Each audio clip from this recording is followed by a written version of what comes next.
মাছ মাংস তো প্রতিদিন প্রায় খান, জি। শুক্রবারের দিন একদম মাছ মাংস আপনার লিস্টের ভিতরে যেন থাকেই শুক্রবার। এতে আপনার দুটো কাজ উপকার হবে। এক, আপনি নিজে খেতে পাবেন।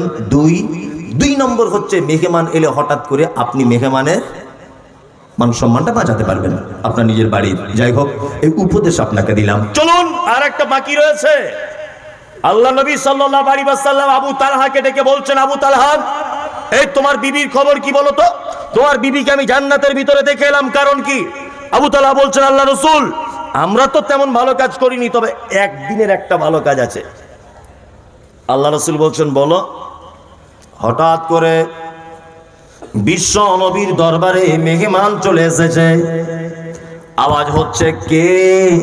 বলছে, আমি একজন মেহমান।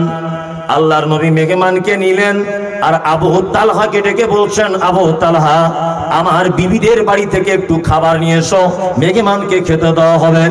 আবু তালহা বলেন, আল্লাহ রাসূল তখন 11 জন বিবি বাড়িতে ছিল। আমি 11 জন বিবির বাড়িতে ঘুরলাম, একজনের বাড়িতেও কোনো খাবার পেলাম না। মদিনার তখন মুখ্যমন্ত্রীকে মুহাম্মদ সাল্লাল্লাহু আলাইহি ওয়াসাল্লাম, মুখ্যমন্ত্রীর বাড়িতে খাবার নাই। আমাদের কি অবস্থা বলুন দেখি? হ্যাঁ, কালকে আন্ডার প্যান্ট পরে ঘুরতো, ওকে কেউ চিনত না। আজকে 12 ভোটে জিতে বুলেট গাড়ি চেপে ঘোরে, 4 চাকা নিয়ে ঘোরে। টাকা আসে কোথা থেকে? হ্যাঁ, টাকাটা আসছে কোথা থেকে? আল্লাহু আকবার। আর সারা পৃথিবীর একজন দৃষ্টান্ত পেশ করেছেন মুহাম্মদুর রাসূলুল্লাহ সাল্লাল্লাহু আলাইহি ওয়াসাল্লাম। একজন নেতা, 11 জন বিবি বাড়িতে এক ফোঁটাও খাবার নাই। আবু তালহা এসে বলছেন যে আল্লাহ রাসূল, আমার বাড়িতে খাবার নাই, আপনার বাড়িতে। তখন আল্লাহ রাসূল সাহাবীদের উদ্দেশ্য করে বলছেন, শোনো, তোমরা যদি আজ কেউ এই মেহমানের মেহমানদারি করাতে যদি পারো, তাহলে আল্লাহ তার পানির কূপে বরকত দিবে, আল্লাহ তার খাজুরে বরকত দিবে, আল্লাহ তার খাবারে বরকত দিবে। কেউ আছো? আবু তালহা সবার আগে বলছেন, আল্লাহ রাসূল, আমি। আব্দুল্লাহ মেহমানকে বাড়ি নিয়ে গেলেন। আবু তালহা দরজায়, কে? আমি। আচ্ছা আচ্ছা, দরজা খুলে দিলেন। বিবি পর্দার আড়াল থেকে দেখতে পাচ্ছে সঙ্গে একজন আছে। তখন আবু তালহাকে ডেকে বলছেন, সঙ্গে কে? বলছে, মেহমান। বিবি তখন বলছে, আশ্চর্য ব্যাপার, আর আমাদের বাড়িতে দুটো বাচ্চা ছেলের মতো খাবার আছে, আর কোনো খাবার নাই। তাদেরকে কি খেতে দেবো বাচ্চাগুলোকে, আর মেহমানকে কি দেব? তখন আবু তালহা বলছেন, এটা জাতা মেহমান নয়, আল্লাহর নবীর মেহমান এটা। তখন বিবি স্বামীকে ডেকে পরামর্শ করলেন, এসো, এক কাজ করো, বাচ্চাগুলোকে ঘুম পাড়িয়ে দাও। বাচ্চাগুলোকে ঘুম পাড়িয়ে দেওয়া হলো। দুটি বাচ্চা ছেলের খাবার কতটা হতে পারে বলুন? অল্প একটু, সামান্য। ওই রুটি বানালেন, যা ছিল তরকারি করলেন, মেহমানকে খেতে দিলেন। আল্লাহ ওয়ালি বিবির কত গুণ দেখুন। স্ত্রী তখন স্বামীকে বলছে, এক কাজ করবেন, নবীজির সুন্নাত যে মেজবানের সঙ্গে মেহমানকে খেতে হবে, মানে মেহমানের সাথে বাড়িওয়ালাকেও বসে খেতে হবে, এটা সুন্নাত। তা তুমিও তাহলে মেহমানের সঙ্গে বসো, খাও। তবে একটা কথা মাথায় রাখিও, তুমিও যদি ওই রুটি হোক আর যাই হোক খেতে থাকো, আর ওই মেহমানও যদি খায়, অল্প খাবার, দুজনারই পেট পরিপূর্ণ হবে না। তা মাঝখানে যে প্রদীপটা জ্বলবে টিপটিপ করে আলো, এই আলোটা কোনো রকম চালাকি করে এদিক ওদিক করে তুমি আলোটা নিভিয়ে দিবে, আর পাত্রে হাত দেবে, মুখে তুলবে, চিবাবে, সব কিছু করবে, কিন্তু খেয়ে নিও না। খেয়ে নিয়ে আল্লাহ নবীর মেহমানের পেট ভরবে না। এই ঘটনায় স্বামী স্ত্রী না খেয়ে থাকলেন, বাচ্চাগুলোকে না খেয়ে রাখলেন। আল্লাহ নবী সাল্লাল্লাহু আলাইহি ওয়াসাল্লাম বলছেন, কোরআনের আয়াত পড়ে শোনাচ্ছেন, মান আমিলা সালিহাম মিন যাকারিন আও উনসা আও হুয়া মুমিনুন ফালা নুকিয়ান্নাহু হায়াতান তাইয়্যিবাতান ওয়ালা নাজজিআন্নাকুম আজরাকুম বিআহসানি মা কানু ইয়ামালুন। আবু তালহা, শোনো, এই মাত্র আমাকে জিবরিল বলে গেল। এই ব্যাপারে দুটো আয়াতকে মুহাদ্দিসগণ ইখতিলাফ করেছেন। কেউ বলেছেন এই আয়াতটা অবতীর্ণ হয়েছে, আর কেউ বলেছেন আরেকটা আয়াত অবতীর্ণ হয়েছে। যাই হোক, আল্লাহর নবী বলছেন, আবু তালহা, নারী পুরুষ যে কেউ হোক, তারা যদি ইমানের অবস্থাতে ভালো কাজ যদি করে, হায়াতান তাইয়্যিবাতান, আল্লাহ তাদেরকে উত্তম জীবন দান করেন, পৃথিবীতেই। এই কারণে তোমার স্ত্রীকে আমি আবু তালহা জান্নাতের ভিতরে দেখে এসেছি। সেই রাতের এই কাজ আল্লাহ এত খুশি হয়েছে, তোমাদের স্বামী স্ত্রীর এই কৌশল আল্লাহ এত খুশি হয়েছে। তোমার বাচ্চাগুলোকে খেতে দাওনি, আটকে রেখেছিলে, শুধু মেহমানকে খাইয়েছিলে বলে আল্লাহ এত খুশি হয়েছে যে তোমার স্ত্রীকে আমি জান্নাতের ভিতরে দেখে এলাম। ভাবতে পারছেন আপনি? মুহাম্মদ সাল্লাল্লাহু আলাইহি ওয়াসাল্লাম বলেন, মান কানা ইউমিনু বিল্লাহি ওয়াল ইয়াউমিল আখির ফালইকরিম দাইফাহু। ও লোক আল্লাহকে বিশ্বাস করে না, ও কিয়ামতকে বিশ্বাস করে না, কে সে? ফালইকরিম দাইফাহু, যে তার মেহমানের সঙ্গে অসৎ ব্যবহার করে। কখনোই মেহমানের সঙ্গে অসৎ ব্যবহার করবেন না, আর নিজেকে বেশি পণ্ডিত ভাবিয়েন না। মসজিদে এসেছি আপনাদের, অজু করতে করতে একটা কি বলে অজুর ট্যাপ, ওগুলো নাকি কল, ওই কলটা ঘুরিয়ে দিয়ে আমি মসজিদের ভিতরে চলে গেছি, পানি হর হর হর করে পড়েই যাচ্ছে। তা আর একজনা দেখেছে যে আমি কলটায় বসেছিলাম, ও তখন গিয়ে ভিতরে বলছে, মমতাজুল সাহেব নাকি আপনি? হ্যাঁ, চোখে দেখতে পান না কলটা বন্ধ করতে হয়? আচ্ছা বলুন তো, আমি তো ক খাটুই তো জানি, হ্যাঁ এতটুকু বিদ্যাও তো আমার আছে যে কোনটা ভালো কোনটা মন্দ এটা তো জানি। তা আমি কি ইচ্ছা করে কলটাকে ছেড়ে দিয়ে মসজিদে ঢুকে যাব বলে মনে হয়? হয়তো অন্য মনস্ক হয়ে গেছি, হতে পারে ভুলে গেছি কোনো কারণে। এর জন্য এত জোরে কথা বলতে হয় কেন? একটু আস্তে করে বলা যায় না? আর বলারই বা কি প্রয়োজন? ওটা আপনি তো বন্ধ করে যদি দেন, ক্ষতি কি হয়? ঘুরে দিলে তো হয়ে যায়। মেহমান খুব কঠিন ব্যাপার, বিশেষ করে রমজান মাসে দেখবেন অনেক অন্ধ অসহায় দুস্থ মানুষেরা আসে না? আসে। আবু তালহার স্ত্রীর বাড়িতে ফ্রিজ ছিল না, 5 দিনের মশলা একদিনে মিক্সচার মেশিনে কুটে রাখতো না। তারপরেও মসজিদে আমাদের কোনো মেহমান যদি আসে, এ ওর দিকে দেখে, ও ওর দিকে দেখে, সভাপতি আরেকজনের দিকে দেখে, আরেকজনের দিকে দেখে, এক পর্যায়ে দেখা যায় লোকটা না খেয়েই বাড়ি চলে গেল। আবার অনেক সময় ইমাম সাহেব অর্ধেক করে বসে বসে দুজনা খায়, কারণ কেউ ভাত দিয়ে যায়নি তাই। এরকমও ঘটনা ঘটে, আপনাদের গ্রামে হয়তো ঘটে না, অনেক জায়গাতেই ঘটে না? খুব ব্যাপারগুলো মাথায় রাখবেন, খুব মাথায় রাখবেন। মেহমানের সঙ্গে অসৎ ব্যবহার করবেন না। 2, আল্লাহ নবী সাল্লাল্লাহু আলাইহি ওয়াসাল্লাম বলছেন, ওয়ান কানা ইউমিনু বিল্লাহি ওয়াল ইয়াউমিল আখির ফালইউজি জারাহু। ও আল্লাহকে বিশ্বাস করে না, ও কিয়ামতকেও বিশ্বাস করে না, কে সে? বলছে যে তার প্রতিবেশীর সঙ্গে অসৎ ব্যবহার করে। প্রতিবেশীর ব্যাপার তো খুব জটিল ও কঠিন। আল্লাহ নবী সাল্লাল্লাহু আলাইহি ওয়াসাল্লাম বলছেন, জিবরিল আমাকে প্রতিবেশীর ব্যাপারে এত ওসিয়াত করে, এত বলে, এত তাগিদ দেয়, আমার আশঙ্কা হয় যে প্রতিবেশী আমার সম্পদের অরিস হয়ে যায় কিনা। কি বললাম বুঝলেন? হ্যাঁ, সত্যি এগুলো আফসোস লাগে। একটা জমি মেন ফান্ডে আছে প্রথম, দ্বিতীয় ফান্ডের জমিটার দাম কম। তা একটা গরিব মানুষ প্রথম ফান্ডের জমি নিতে পারেনি, দ্বিতীয় ফান্ডের জমিটা কিনেছে। তা প্রথম ফান্ডের জমিকে বলছে, ভাই 3 ফুট রাস্তা আপনি একটু দেন, আমি গরিব মানুষ, একটা কোনো রকম ঘর বাড়ি করবো, ছেলে পেলে নিয়ে একটু যাতায়াত করব। তা প্রথম ফান্ডের জমি মালিক বলছে, না জমি বিক্রি করব না জমি। তখন বলছে, ভাই একটু টাকা কিছু বেশি নেন।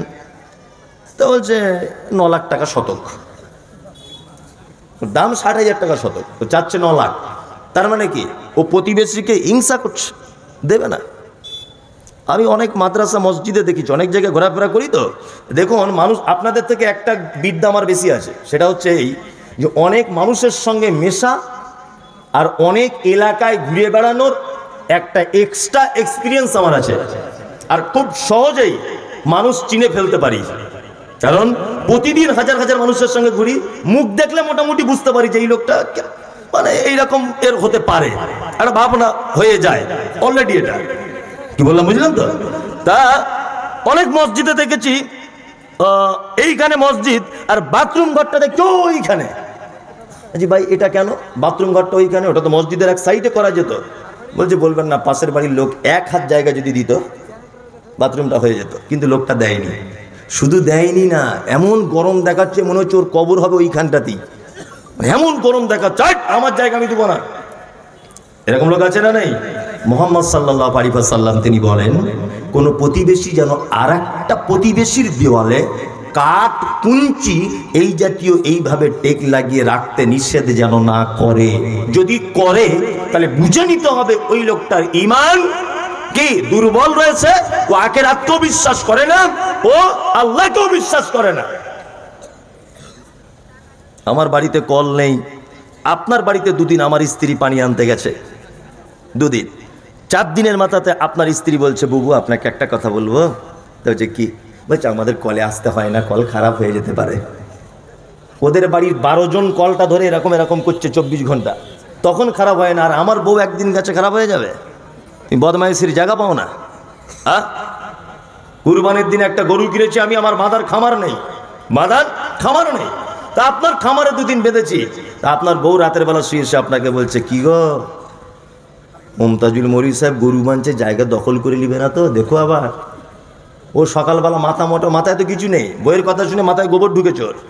ও সাথে সাথে গিয়ে দেখছি কুঞ্চি, তারপরে ওই আপনার কুল গাছের কাঁটা এই নিয়ে খামারটাকে জুত করে ঘিরছে।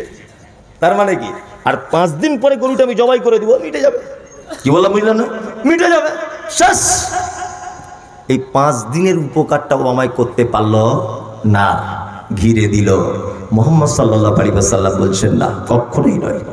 ও আল্লাহকে বিশ্বাস করে না, ও কিয়ামতকে বিশ্বাস করে না। নাম্বার 3 নম্বর হচ্ছে এই, আল্লাহ নবী সাল্লাল্লাহু আলাইহি ওয়াসাল্লাম বলছেন ফালিয়াকুল খাইরান আও লাম ইয়াসমুত। শোনো, কথা বললে মিষ্টি কথা বলবে, প্রয়োজনে কথা বলবে, অযথা VAT VAT VAT VAT VAT VAT করে বকো না। কিছু লোক আছে না জুম্মার নামাজ পড়তে যায়, 5 ওয়াক্ত যায় না, আর জুম্মার নামাজ পড়ে এসেই দেখবেন ঠিক দরজার সামনে দাঁড়িয়ে, এই আজকে কেন 5 মিনিট লেট হলো, ওই ইমাম সাহেব কেন এই করলো, এই আজানে একটা লোক রাখ, ওই এই কর তাই কর। কিছু লোক আছে না? আছে। আর কিছু লোক ওদেরকে পাম দেয়, পাম দিয়ে বলে তুই হচ্ছিস শালা বাপের বেটা, যা বলিস সামনাসামনি বলিস। ও তখন ওই পামে ফুলে গিয়ে আরো বলে, কি বলে বুঝলেন না? আমি মুমতাজুল ইসলাম বলছি, তুমি মানুষ নয়, তুমি গয়াকার ধয়াকার গাধা। যে অপরের সম্মান নিয়ে চিনিমিনি খালে তার নিজের কোনো সম্মান নেই। কি বললাম বুঝলেন? কোন মানুষ দেখবেন যখন আরেকটা মানুষের সম্মানে আঘাত করছে, ভেবে নিতে হবে তার নিজের সম্মান কম। তুমি একটা ইমাম সাহেবের সম্মানে আঘাত করছো 5 মিনিট খুতবা দেরি হয়েছে বলে, তোমার সম্মান আছে? গ্রামের মানুষ তোমাকে 10 পয়সাও দাম দেয়। তুমি জানো তোমার পিছনে মানুষ তোমাকে গরু ছাগল ইতর বলে গালাগালি করে চায়ের দোকানে? হ্যাঁ, তুমি একটা মসজিদের ইমামের ব্যাপারে যে দায়িত্ব, যে চোখ দিয়ে তুমি ইমাম সাহেবকে দেখো, ওই চোখ দিয়ে যদি তুমি তোমার বেটাকে দেখতে, একটাও গ্রামে বেনামাজি থাকতো না। ইমাম সাহেবের 2 দিন ফজরে ঘুম ভাঙেনি, তুমি খুব ফাটার ফাটার ভাত করে বকছো। তোমার যে 4টে লায়েক বেটা 1 ওয়াক্ত নামাজ পড়ে না, খোঁজ রেখেছো কোনোদিন? জি, কথা বলতে গেলে মেপে বলবেন। আর আপনি এটা বুঝবেন না যে আপনি মনে হয় সব বোঝেন, লোকও কিছু বোঝে। কথা বললে মিষ্টি কথা বলবেন, প্রয়োজনের কথা বলবেন, বেফাঁস কথাবার্তা বলতে যাবেন না। আল্লাহ নবী সাল্লাল্লাহু আলাইহি ওয়াসাল্লাম এই ব্যাপারে বলতে গিয়ে একদম ঈমানের সাথে পর্যন্ত জুড়ে দিয়েছেন, যে আল্লাহকেও বিশ্বাস করে না, ও কিয়ামতকেও বিশ্বাস করে না। বিনীত অনুরোধ, শুধু ইহদিনাস সিরাতাল মুস্তাকিম বলে জান্নাত পাওয়া যাবে না। সাহাবায়ে কিরামগণ যে পদ্ধতিতে চলেছেন, তাদের বিবিরা যে পদ্ধতিতে চলেছে, সেই পদ্ধতিতে হাঁটলে জান্নাত যাওয়া যাবে। আপনাদেরকে এবার আমি চমৎকার 2টা একটা হাদিস বলে দিই চটপট করে, যারা আমরা এখানে বসে আছি, আমরা আমল করে জান্নাতে যাব। আল্লাহ তাআলা বলছেন লিয়াবলুয়াকুম আইয়ুকুম আহসানু আমালা, উত্তম আমল করার জন্য তোমাদেরকে পৃথিবীতে পাঠানো হয়েছে, তাই না? তাহলে উত্তম আমলের মাধ্যমে আমাদের কোথায় যাওয়া লাগবে? জান্নাত। একজন ছেলে আল্লাহর নবীকে এসে বলছেন দুল্লানি আলা আমালিন ইজা আমিলতাহু ফাদাখালতুল জান্নাতা ক্বালা তা'বুদুল্লাহ ওয়া লা তুশরিক বিহি শাইয়্যা ওয়া তুকিমুস সালাতিল মাকতুবাতা ওয়া তুতিজ যাকাতিল মাফরুজাতা ওয়া তাহুজ্জাল বাইত। একজন ছেলে আল্লাহর নবীকে এসে বলছেন, ও দয়ার নবী গো, আমি একজন কনভার্ট মুসলমান, আমি টাটকা ঈমান নিয়ে এসেছি, উস্কো খুস্কো মাথায় চুল, পরনে ভালো কাপড় নাই, আপনি দয়া করে বলুন কোন আমল করলে জান্নাতে যাওয়া যায়? নবীজি বলছেন 1 নম্বরে তা'বুদুল্লাহ, তুমি সর্বদাতে আল্লাহর গোলামি করবে। সর্বদাতে গোলামি কার? ইবাদত কার? আল্লাহর করতে হবে। 2 ওয়ালা তুশরিক বিহি শাইয়্যা, তুমি যদি জান্নাতে যেতে চাও আল্লাহর সঙ্গে যেন শরিক করে দিও না কাউকে। শিরক বুঝেন তো? শিরক বুঝেন? বুঝেন শিরক একদম সহজ ভাষাতে জেনে নেন। বলছি আল্লাহর যে ক্ষমতা আছে, এদিকে বেরোন, শিরক বলছে আপনাকে, আল্লাহর যে ক্ষমতা আছে এই ক্ষমতা পৃথিবীর অন্য কারো আছে, এটা মনে করা শিরক। রুজি ডিপার্টমেন্ট কার হাতে? আল্লাহর হাতে, তাই না? সুস্থতা অসুস্থতা কার হাতে? আল্লাহর হাতে। চাওয়া পাওয়া সবকিছু কার হাতে? আল্লাহ সুবহানাহু ওয়া তাআলার হাতে। তার মানে আল্লাহর যে ক্ষমতা আছে এই ক্ষমতা অন্য কারো আছে, এটা মনে করা শিরক। কিছু ছেলেকে দেখতে পাচ্ছি লাল সুতো পরে ঘুরছে হাতে, লাল সুতো। জোরে কোথায় কোথায় পেলি? বলছে আজমির শরীফের সুতো, আজমির শরীফ। আচ্ছা আচ্ছা আচ্ছা, তাহলে আজমিরে জুট মিল আছে নাকি? এত সুতো সাপ্লাই দেয় কি করে? হ্যাঁ, এত সুতো সাপ্লাই দেয় কি করে আজমির শরীফ? জুট মিল আছে ওদের? হুগলি জেলার হয়তো ডানকুনি জুট মিলের সুতো রং করে ওইখানে চলে গেছে, ওইটা হয়ে গেছে বরকতের সুতো। হচ্ছে কি হচ্ছে না? সব শিরক। লাল সুতো, কালো সুতো, গাছ, তাবিজ, মাদুরি সব কি শিরক, মারাত্মক বড় পাপ। একটা আশ্চর্য ঘটনা আপনি শুনুন।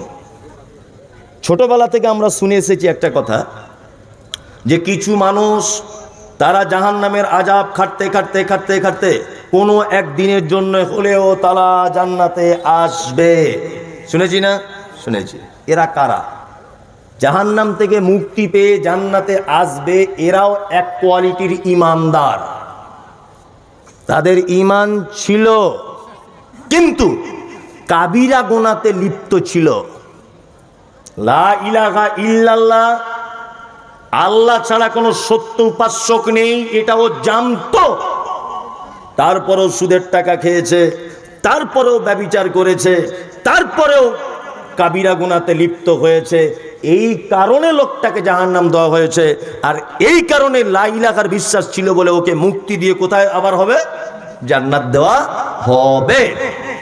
একটা শ্রেণীর মানুষ জাহান্নাম থেকে কোশ্চিন কালেও পরিত্রাণ পাবে না, যে শিরক অবস্থাতে মারা গেছে। কোন লোক যদি মাজারে পূজা করতে করতে, ওই যে ঠাকুর পূজা, ওই যে চাদর চড়ানো, ওই যে সিন্নি দেওয়া, মাজারে মানত করা, এইগুলো করতে করতে করতে করতে যদি লোকটা মারা যায়, অবশ্যই জাহান্নামে তো যাবেই যাবে, এবং কোশ্চিন কালেও জাহান্নাম থেকে তাকে মুক্তি দেওয়া হবে না। শিরক ভয়ঙ্কর পাপ, করিয়েন না।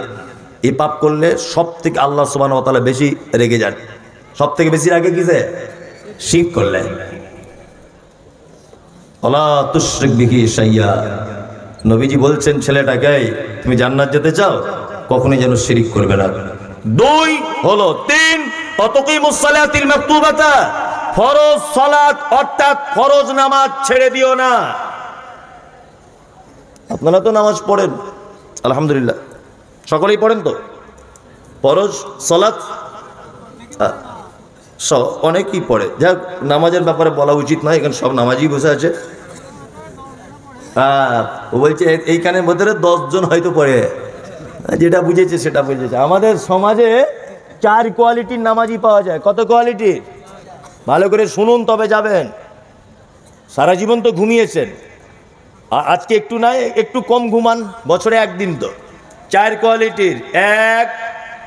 এক কোয়ালিটির হচ্ছে যারা জোহরে যায় আসরে থাকে না, মাগরিবের সাথে থাকে, ফজরে ঘুম ভাঙে না, এই এক কোয়ালিটির।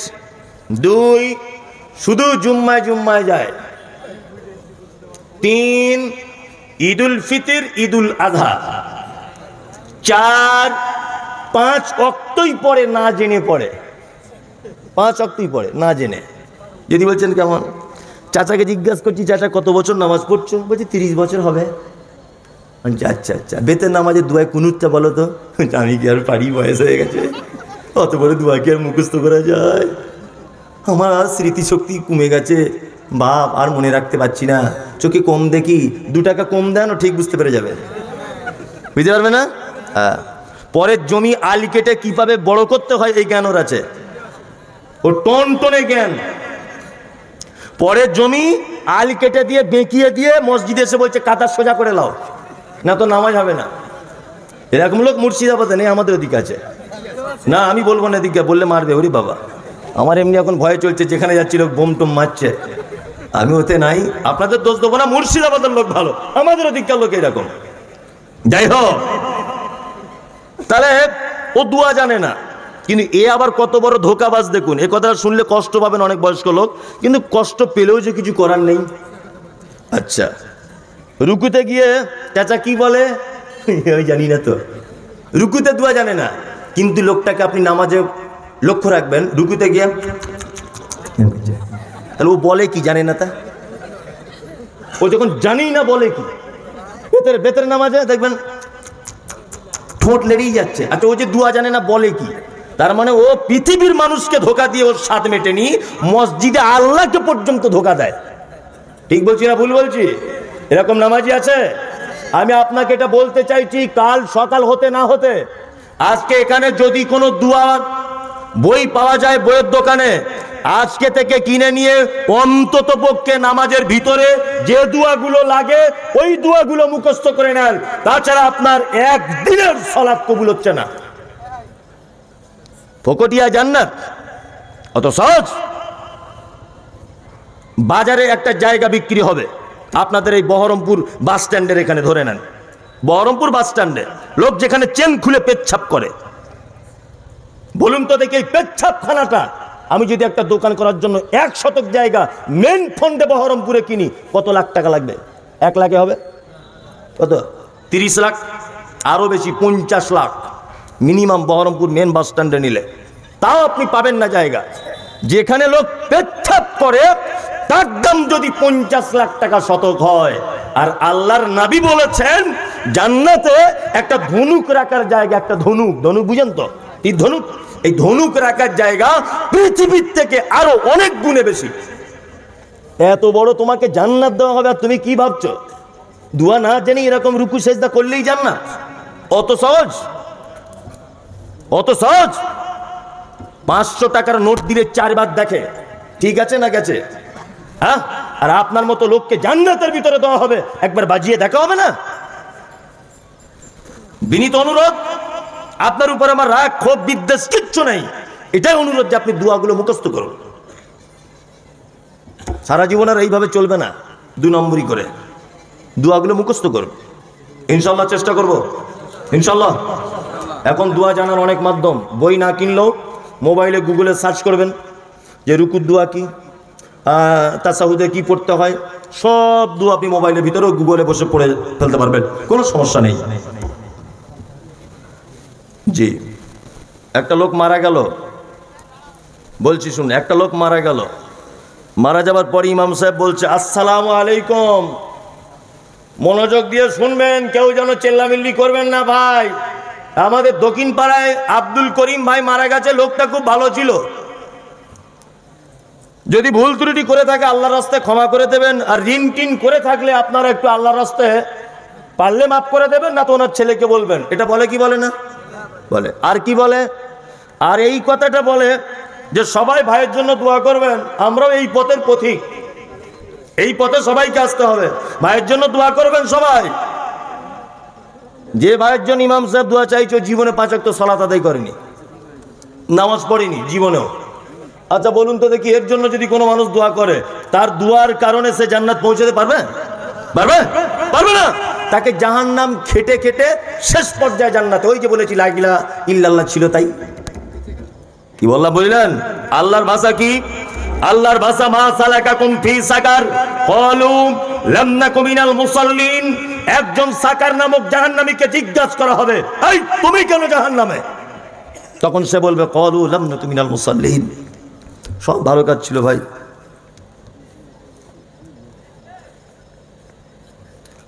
কি হলো ভাই, কি হলো? তখন ওই জাহান্নামী বলবে ক্বালু লাম নাকু মিনাল মুসাল্লিন, ভাই সব ভালো কাজ ছিল, শুধু নামাজটা পড়িনি, এই কারণে আমার থাকার জায়গা জাহান্নাম। কি বললাম বুঝলেন? অনেক মানুষ আছে না, বলছে মৌলভী সাহেব সব ভালো কাজ, শুধু নামাজ কি পড়ি না, আমার কি ইমানের কোনো ক্ষতি আছে? বলে না, শুধু নামাজ পড়ি না, এদিকে বেরোন, আমি আপনাকে কয়েকটা কথা বলছি, মনোযোগ দিয়ে শুনুন দেখিন। আমার ছেলে সেদিন আমাকে বলছে, আব্বা আমি মিলিটারির চাকরি করবো। আমি তো কর, অসুবিধা তোর কিছু নাই। না আমার ছেলে মাঠে দৌড়িয়েছে ফার্স্ট, এটা বোঝানোর জন্য বলছি অরিজিনাল না, আমার ছেলের বয়স 12 বছর, তা ফার্স্ট হয়েছে। লিখিত পরীক্ষায় ফার্স্ট, মৌখিকে ফার্স্ট, সব কিছুতে আমার ছেলে 100-100। কিন্তু যখন ফিতে নিয়ে মাপছে তখন দেখছে 3.5 ফুট। বলুন তো আমার ছেলে কিয়ামত পর্যন্ত যদি বেঁচে থাকে মিলিটারির চাকরি পাবে? পাবে না। তাহলে এই চাকরির মূল শর্তটা কি? হাইট ভালো হতে হবে, মাধ্যমিক পাস হলেও চলবে, কোনো সমস্যা নেই।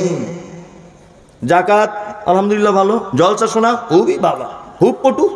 আবার যেখানে খাওয়ার ব্যবস্থা সেখানে সকালে গিয়ে বসে থাকে, সব ভালো কাজ, শুধু নামাজ পড়েনি, শুধু নামাজটা নাই, জান্নাত কে নাই। নাম্বার 2, যারা জোহরে পড়েন, আসরে পড়েন, মগরিবে যান না, ফজরে ঘুম ভাঙে না, এরা কেমন? আমার বেটা মাধ্যমিক পরীক্ষা দিচ্ছে, 4টে সাবজেক্টে পরীক্ষা, ধরে নেন 3টেতে 100-100 পেয়েছে, আর একটাতে পেয়েছে 0-0। যেদিন রেজাল্ট আউট হবে বলুন তো আমার বেটা পাস না ফেল? Fail, yes fail. 3টেতে কিন্তু 100, জোহরে গিয়েছে 100-100, আসরে 100-100, এসাতে 100-100, মগরিবে 100-100, ফজরে ঘুম ভাঙেনি 0-0। তার মানে তুমি বেনামাজির তালিকায়। ঘুম না ভাঙলে, ঘুম যখন ভেঙেছে তখন পড়ে নাও। কি বলছে বুঝতে পারছেন? চলুন, যারা জুম্মায় যায় তারা কেমন?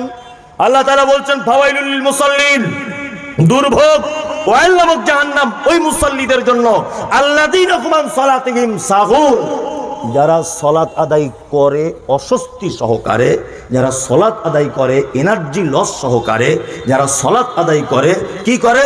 তাড়াহুড়া করে, যারা সালাত আদায় করে সিস্টেম অনুযায়ী করে না, এরা সব সাহুন। 2, আল্লাযীনা হুম ইউরাউন, যারা সালাত আদায় করে লোক দেখানোর জন্যে, এদের থাকার জায়গা অয়েল অয়েল অয়েল, দুর্ভোগ। এইবার এখানে একটা কথা বলে রাখছি, জুম্মার দিনে ও যায় মানে এই কারণে যায়। কি কারণে যায়? জুম্মার দিনে যায়, বাজারে সবাই দোকানদার, সবাই দোকান বন্ধ করে নামাজ পড়তে যাচ্ছে, যদি আমি না যাই মান সম্মানের ব্যাপার। পাড়ার সব লোক নামাজ পড়তে যাচ্ছে জুম্মার দিন, আমি যদি বসে থাকি মান সম্মানের ব্যাপার। তাহলে এই লোক দেখানোর তালিকাতে এলো কি এলো না? এলো কি এলো না? এলো।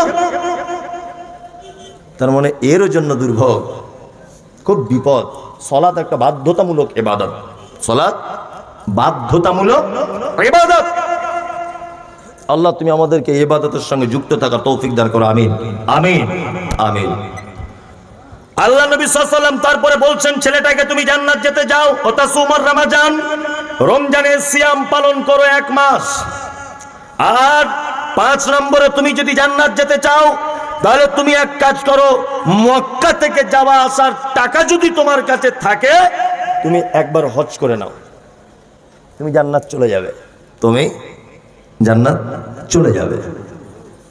একজনা একটা প্রশ্ন করেছেন, জানাজার নামাজ একদিকে সালাম ফিরে নামাজ হবে কি? সঠিক উত্তর দেবেন, সভাপতি সাহেব আছেন উনি বলবেন, যাই হোক উনি উত্তর দিয়ে দেবেন আলহামদুলিল্লাহ। তা যে কথা আপনাকে বলছিলাম, ভালো আমল করে জান্নাত যাওয়া কি যাবে। এবার আপনাকে আর একটা কথা বলে দিচ্ছি, খুব মনোযোগ সহকারে শুনুন। কয়েকটা দুনিয়াবি ছোটখাটো ভালো কাজ বলে দিচ্ছি, আজকে থেকে আমল করবে ইনশাআল্লাহ। হাত তুলুন তো, কারা কারা তুলুন। নামাজ বড্ড কঠিন ইবাদত, ওটা নাই বা পারলেন, আর কটা ছোট ছোট বলে দিই ইনশাআল্লাহ। হাক্কুল মুসলিম আলাল মুসলিমে খামসুন রাদ্দুস সালাম। মুহাম্মদ সাল্লাল্লাহু আলাইহি ওয়াসাল্লাম বলছেন, এক মুসলমান আর এক মুসলমানের উপরে 5টা জিনিসের হক। আর একটা হাদিসে আছে 6টা, ভালো করে বুঝবেন। 5টা বলছি আপনাকে। 1, রাদ্দুস সালাম, তুমি তোমার ভাইয়ের সঙ্গে দেখা হলে বলবে আসসালামু আলাইকুম। ইনশাল্লাহ আজকে থেকে সালাম চালু করবো ইনশাল্লাহ, এটা একটা সুন্নত। আর এটা একটা ফ্রিতে নেকি, আসসালামু আলাইকুম বললে 10টা নেকি, হ্যাঁ 10টা নেকি। কিন্তু এইখানে নেকি নিতে গেলে আপনাকে 20 টাকা দিয়ে তবে 10টা নেকি নিতে হবে। তাহলে 20 টাকা দেওয়া ভালো না সালাম করা ভালো? সালাম করবেন, ফাও নেকি এগুলো। দান একটা আলাদা সাবজেক্ট, ওটা আলাদা বিষয়, কিন্তু এগুলো ফাও নেকি। চলুন, ওয়াইয়াদাতুল মারিজ, কোনো মানুষ অসুখে যদি পড়ে যায় দেখতে যাবে, দেখতে গেলে নেকি কি আল্লাহ নবী সাল্লাল্লাহু আলাইহি সাল্লাম বলেছেন, কেউ যদি সন্ধ্যাবেলা কোনো অসুস্থ মানুষকে দেখতে যায়, দেখতে যাওয়ার পদ্ধতি আছে, গিয়ে মাথায় হাত দিবে, দিয়ে বলবে লা বা'সা তাহুরুন ইনশাআল্লাহ। বাংলায় এইভাবে বলবেন, যদি আরবিতে না পারেন, যে ভাই তুমি কোনো টেনশন করো না, আল্লাহ নিশ্চয় তোমাকে ভালো করে দেবে। এতটুকু কথা বলবেন, আল্লাহ তোমাকে ভালো করে দেবে, আল্লাহ তোমার হয়তো পরীক্ষা করছে। একটা কথা মাঝখানে বলে রাখছি, এটা জেনে রাখা ভালো হবে, যে হঠাৎ করে পাড়ায় একটা লোক 2 বছর অসুখে বিছানে পড়ে আছে, আর কিছু লোক কি বলছে, এমনি পড়ে আছে, কম পাপ করেছে জীবনে, বলে কি বলে না, বলে একদম না, আপনি ভুল বলেছেন। শুনুন, যার পরীক্ষা যত কঠিন তার প্রাইজ তত ভালো। আল্লাহ তাআলা কোনো মুমিনের যখন কল্যাণ চান, বিভিন্ন অসুখ দিয়ে পরীক্ষা করেন।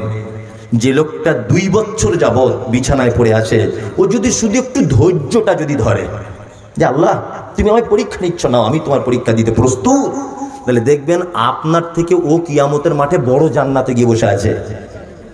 যার যত দাম পরীক্ষা কঠিন, তার ফলাফল তত মিষ্টি, খুব ফলাফল মিষ্টি। হ্যাঁ হ্যাঁ, খবর দেন। পিপলখোলার মিনারুল ভাইকে আছেন, মুর্শিদ মৌলানার বাড়িতে আপনার বাড়ির মেয়ে লোক আছে, বাড়িতে যাওয়ার জন্য খুব বসে আছে, অপেক্ষা করছে, একটু তাড়াতাড়ি চলে যান। যে কথা বলছিলাম, যে অসুস্থ মানুষকে দেখতে যাবেন, কেউ যদি সন্ধ্যাবেলাতে যায়, সকাল আবার আগ পর্যন্ত আসমানে ফেরেশতারা তার জন্য কল্যাণ কামনা করে, যে দেখতে গেছে, রুগীর জন্য নয়। তাহলে দেখতে যাওয়া লস না লাভ? লাভ। ইনশাআল্লাহ পাড়া প্রতিবেশীকে অসুখে পড়ে গেলে দেখতে যাবো ইনশাআল্লাহ। ওয়া ইত্তিবাউজ জানাইজ, যদি কেউ মারা যায় তুমি তার সালাত আদায় করো। আর একটা কথা মাঝখানে বলে দিচ্ছি, এই কথা কেটে দেওয়ার চেষ্টা করিয়েন না হুঁশ মোটা করে, না পড়ে কোনো কথা কাটবেন না। আমি পড়ে এসে তথ্য নিয়ে প্রমাণ নিয়ে তবে বলছি। পশ্চিম বাংলার বিখ্যাত আলেম 10 জন থাকলে তার ভিতরে একজন আব্দুল হামিদ ফাইজি আল মাদানী, নাম শুনেছেন? শুনেছেন? পশ্চিম বাংলায় বাঙালি লেখকদের ভিতরে 1 নম্বরের লেখক, যিনি 200-র কাছাকাছি ইসলামিক বিভিন্ন বিষয়ে বই লিখেছেন, 200। তার মধ্যে একটা বইয়ের নাম হচ্ছে জানাজা দর্পণ, আমার গাড়িতে আছে, বিক্রির জন্য নয়, পড়ার জন্য রেখেছি। জানাজা দর্পণ নামক বই এখানে কোনো দোকান থেকে কিনে নেবেন। 67 নাম্বার পৃষ্ঠায় উনি উল্লেখ করেছেন এই কথাটা, জানাজা কার পড়া যাবে কার পড়া যাবে না। তিনি বলেছেন, একটা মানুষ যদি বেনামাজি অবস্থায় যদি মারা যায়, তাহলে মান সম্মান পাড়া প্রতিবেশীর রক্ষার জন্য জানাজা পড়তে কেউ যেতে পারে, তবে তার জন্য যেন দোয়া না করে। কি বললাম বুঝলেন? বলছে কোনো বেনামাজি জানাজা কেউ পড়লে পড়তে পারে, তবে যেন দোয়া না করে। উনি নিজে লিখেছেন বইটায়। জি, উনি বলছেন যে তার জন্য যেন দোয়া কেউ না করে, মানে উনি নামাজের তাগিদ দিয়েছেন, এতই তাগিদ দিয়েছেন। আল্লাহু আকবার। আমি ফতোয়া দিচ্ছি না, আপনি বুঝেন না, কথা শেষ করেন না, তার আগে কেন কথা বলছেন? আমি বলতে চাইছি যে নামাজের তাগিদ দিচ্ছেন কত দেখুন। আল্লাহু আকবার। 2 নম্বর হচ্ছে এই ওয়া ইজাবাতুদ দাওয়াতে, কেউ যদি তোমাকে দাওয়াত দেয় তুমি গ্রহণ করো, তবে দাওয়াত বৈধ হতে হবে। কি হতে হবে? বৈধ হতে হবে। অতাশমিতুল আতিশ, হাঁচি হলে কি বলতে হয়? আলহামদুলিল্লাহ। ওটা যে শুনবে, ইয়ারহামুকাল্লাহ, ওটা যে শুনবে,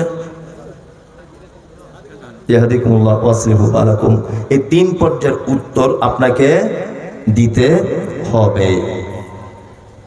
তাহলে 5টা কথা আপনাকে বলে দিলাম, আমল করার চেষ্টা করুন। কাউকে দেখা হলে আসসালামু আলাইকুম। 2, অসুস্থ কেউ থাকলে তাকে দেখতে যাবেন। 3, বৈধ দাওয়াত দিলে কবুল করবেন। 4, জানাজার সালাত আদায় করবেন। 5, হাঁচি হলে তার উত্তরটা দেবেন। এগুলো হচ্ছে ভালো আমল, মুহাম্মদ সাল্লাল্লাহু আলাইহি ওয়াসাল্লাম বলেছেন। রাত্রি এখন 12টা বাজে, এটা আপনাদের কোনো একটা পারপাসের কালেকশন, মাদ্রাসার মসজিদের কোনো কালেকশন হচ্ছে। তা রাত্র অনেক হয়েছে, 12টা বাজে প্রায়। তা আপনাদের কাছেও আমিও শেষ বাক্যে ছোট্ট একটা আবেদন করব। ছোট্ট একটা আবেদন আপনাদের কাছে আমিও রাখছি, যে মসজিদ আল্লাহর ঘর। আপনাদের কাছে বিনীত অনুরোধ যে আপনারা মসজিদের জন্য কিছু সহযোগিতা করুন। হ্যাঁ, আমার 3 ঘন্টা অতক্ষণ বলা যাবে না তো। হ্যাঁ 3 ঘন্টা এই বসে থাকেন আপনারা। ওই সারা রাত বসে থাকলে কি করবো? ওটা ঠিক আছে, ওটা ঠিক আছে। শ্রোতা যতক্ষণ থাকবে ততক্ষণ হবে ইনশাআল্লাহ, বসে থাকেন। এটা কি সম্ভব বলুন তো দেখি? 2 ঘন্টা বলা হয়ে গেছে। হ্যাঁ আসসালামু আলাইকুম। আপনারা ধৈর্য ধরে বসে থাকুন, 3 ঘন্টা বক্তব্য ওনার হবে। এখনো 1 ঘন্টা 10 মিনিট বাকি আছে। কোথাও যাবেন না, চুপচাপ বসে যান।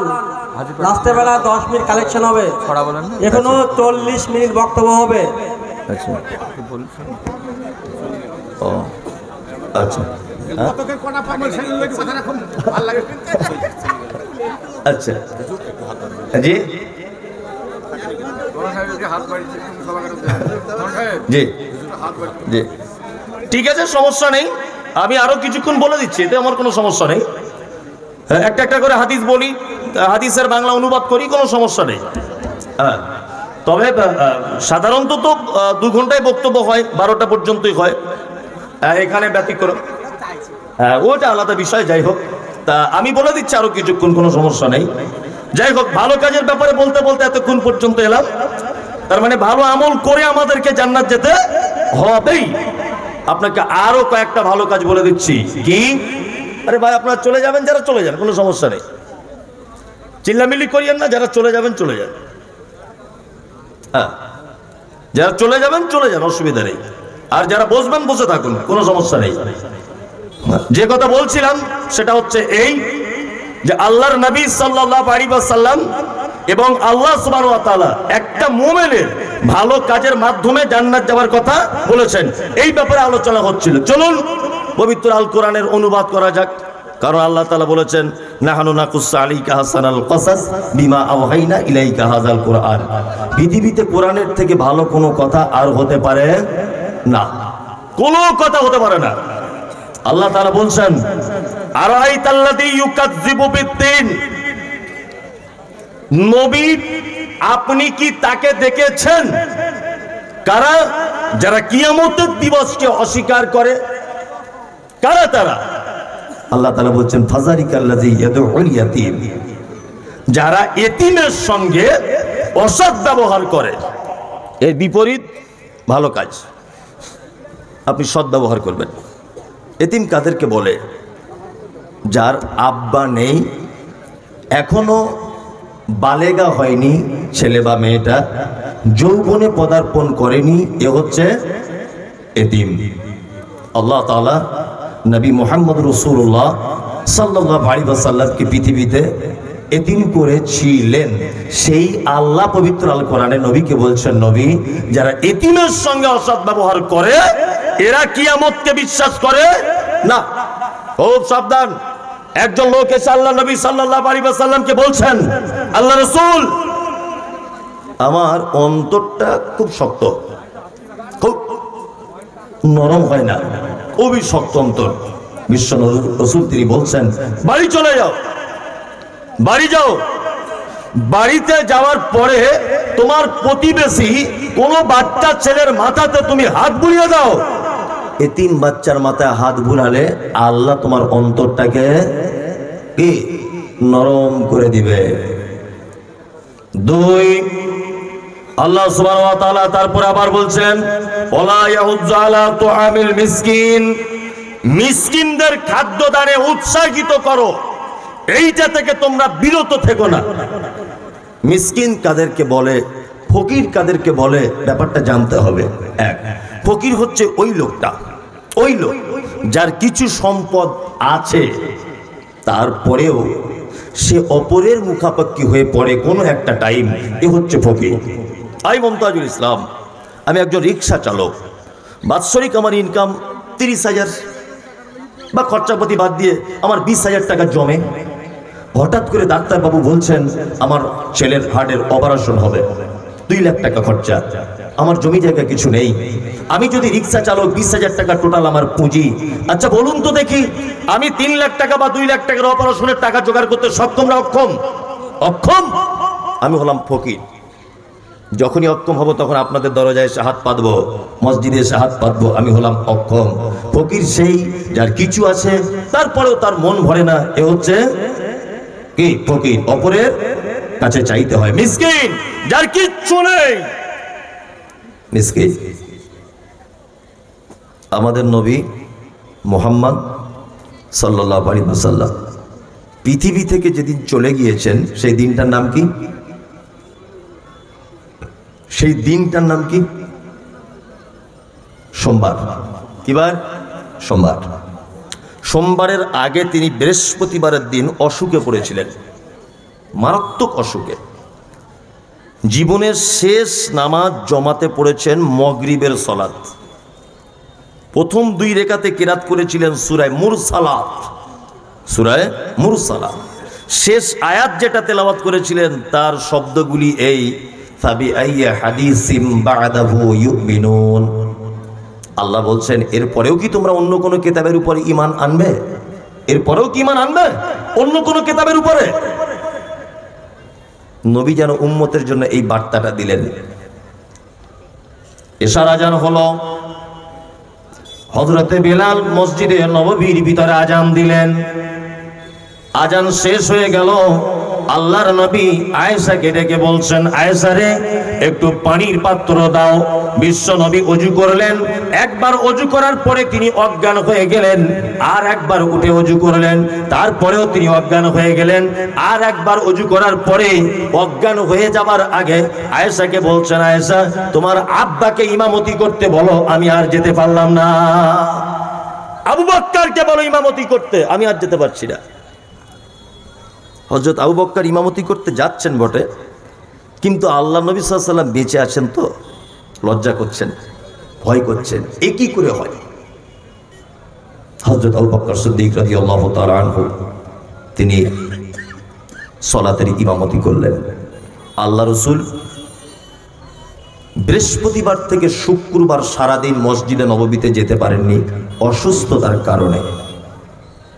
শনিবারের দিন সকালবেলা একটু সুস্থতা লাভ করলেন, করার পরে 2 জন সাহাবীর কাঁধে ভর দিয়ে